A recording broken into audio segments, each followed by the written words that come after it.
ঘরে খাবার নেই, কিস্তির চাপ, বাবার ফেরার অপেক্ষায় সন্তানেরা। হাকালুকি হাওরে ধান ডুবে যেতে দেখে স্ট্রোক হয়েছে বর্গা চাষী বকুল দাসের, ৪৫। কয়েকদিন ধরে তিনি সিলেটের ওসমানী মেডিকেল কলেজ হাসপাতালে চিকিৎসাধীন। তার স্ত্রী নিভা রানী দাস হাসপাতালে তার সঙ্গে আছেন। বাড়িতে ৩ সন্তান। ভিটেমাটি না থাকা বকুল পরের জমিতে থাকেন।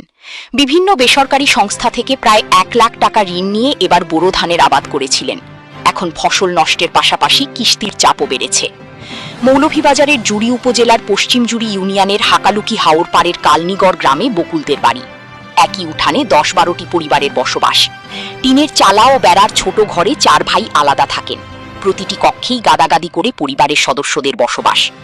গতকাল বুধবার বিকেলে বাড়িতে গিয়ে দেখা যায় উঠানে ভেজা ধান শুকানোর চেষ্টা করছেন পরিবারের সদস্যরা।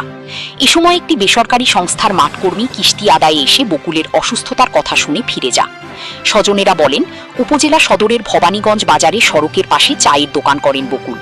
সেই আয় দিয়ে সংসার চালানো কঠিন হওয়ায় প্রতি বছর বর্গা জমিতে ধানের আবাদ করেন। এবার হাকালুকি হাওরের পিংলা বিলের দুগাঙ্গা এলাকায় ৭ বিঘা জমিতে বোরো চাষ করেছিলেন।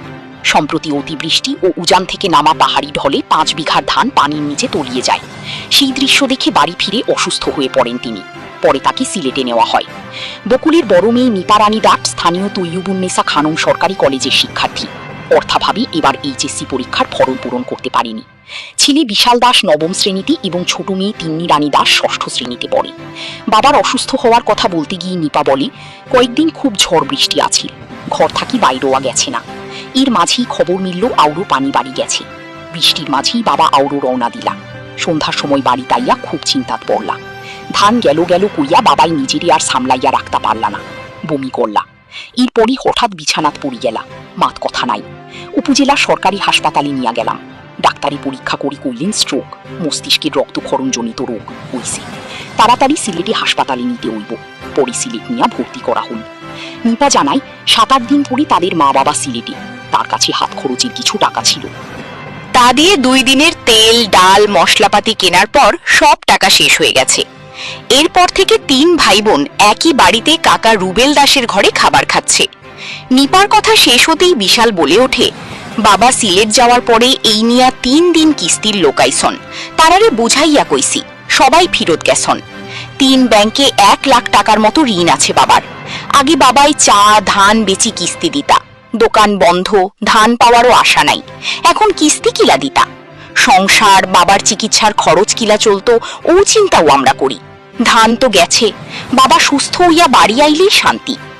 নিপা জানায়, পানি ঢোকার আগে ২ বিঘা জমির ধান কাটা হয়েছিল, কিন্তু রোদের অভাবে অনেক ধানে চারা গজিয়ে গেছে। ৩ ভাই বোন মিলে সেগুলো শুকানোর চেষ্টা করছে। পশ্চিম জুড়ি ইউনিয়ন পরিষদের সদস্য মদন মোহন দাস বলেন, কালনিগড় ও খাকটিকা এলাকার বেশিরভাগ মানুষ দরিদ্র বর্গা চাষী। এবার ফসল হানিতে সবাই কম বেশি ক্ষতিগ্রস্ত হয়েছেন। কৃষি বিভাগের তালিকায় বকুলের নামও আছে। উপজেলা কৃষি কর্মকর্তা মাহমুদুল আলম খান বলেন, ২৫০০ ক্ষতিগ্রস্ত কৃষকের তালিকা ঊর্ধ্বতন কর্তৃপক্ষের কাছে পাঠানো হয়েছে। উপজেলার নির্বাহী কর্মকর্তা ইউএনও মুশফিকিন নূর বলেন, বকুলের পরিবারের জন্য প্রশাসনের পক্ষ থেকে প্রয়োজনীয় সহায়তার ব্যবস্থা করা হবে।